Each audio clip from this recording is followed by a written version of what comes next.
规盘鱼煲仔，出世伫现代的囡仔，实在是真好命。厝内妈妈所煮的饭毋好食，偏偏就爱食披萨，也是麦当劳。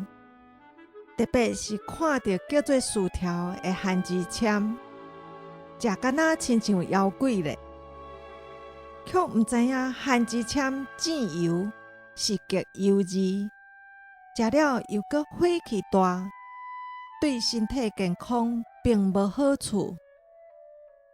我的印象中，阮妈妈上无爱食番薯，因为细汉的时阵受日本人统治，又阁拄着二次世界大战，参庄的生活真正艰苦。若是拄着连续空袭，阁着爱缀大人疏开，生活伫即种的情形，若有一顿白米饭通食，就非常的欢喜。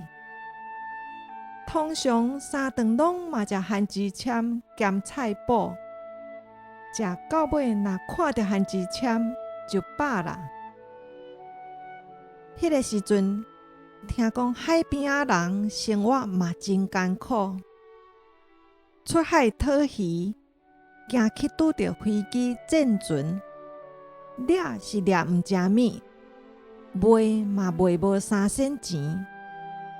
所以只有将掠转来的细尾鱼仔生盐拍做干，准做饭来食过顿。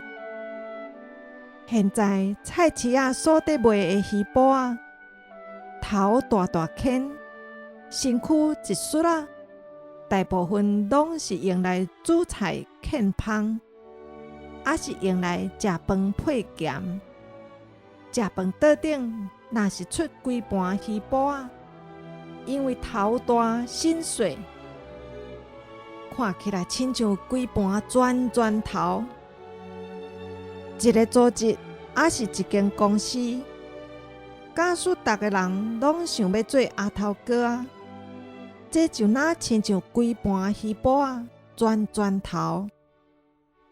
世间真侪即款人，只有想要发号令，领导别人，一点仔都拢无要互人领导。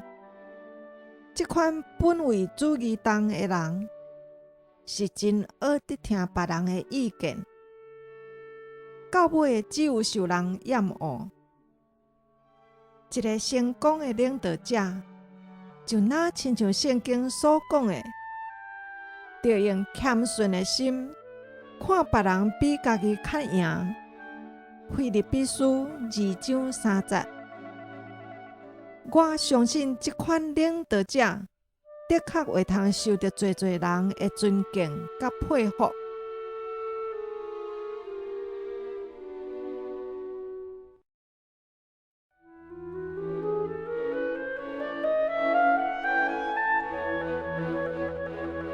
规盘鱼煲仔，出世伫现代的囡仔，实在是真好命。厝内妈妈所煮的饭毋好食，偏偏就爱食披萨，也是麦当劳。特别是看到叫做薯条的番薯签，食敢若亲像妖怪咧，却毋知影番薯签蘸油是极油腻，食了又阁火气大，对身体健康并无好处。我的印象中，阮妈妈上无爱食番薯，因为细汉的时阵受日本人统治，又阁拄着二次世界大战，参庄的生活真正艰苦。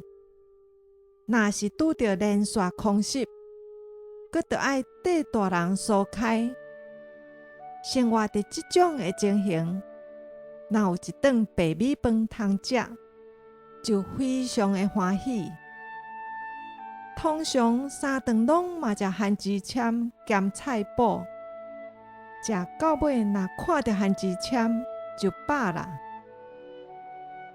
迄个时阵，听讲海边仔人生活嘛真艰苦，出海讨鱼，惊去拄着飞机战船，掠是掠毋成物，卖嘛卖无3仙钱，所以只有将掠转来的细尾鱼仔生盐晒做干，准做饭来食过顿。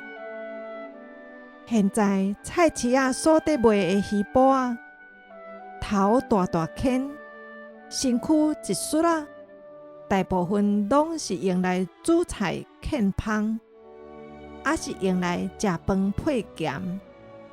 食饭桌顶若是出规盘鱼脯仔，因为头大身细，看起来亲像规盘全头。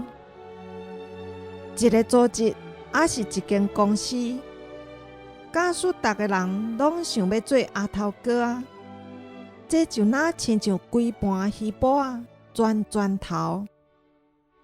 世间真侪即款人，只有想要发号令，领导别人，一点仔都拢无要互人领导。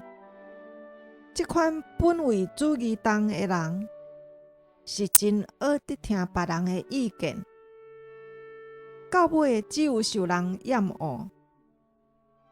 一个成功的领导者，就若亲像圣经所讲的，着用谦逊的心，看别人比家己较赢。腓立比书2章3节。我相信这款领导者，的确会通受到侪人的尊敬甲佩服。